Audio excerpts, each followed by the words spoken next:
சென்னை அடுத்த பல்லாவரம் பம்மல் அண்ணாநகரில் வீற்றிருக்கும் அருள் தரும் முத்தாரம்மன் திருக்கோயில் 17ஆம் ஆண்டு 3ஆம் வார ஆடி திருவிழாவின் 3ஆம் நாளில் முக்கிய நிகழ்வான மஞ்சள் பால் வார்த்தல் நிகழ்ச்சி நடைபெற்றது.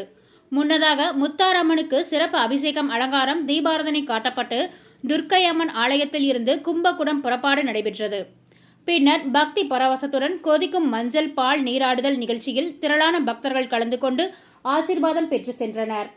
பின்னர் நடைபெற்ற கூழ் வார்த்தல் நிகழ்வில் ஆலயத்திற்கு வந்திருந்த பக்தர்கள் அனைவருக்கும் அம்மனின் பிரசாதமான கூழ் வழங்கப்பட்டது.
வா லைன்ல வா அப்படியே வா.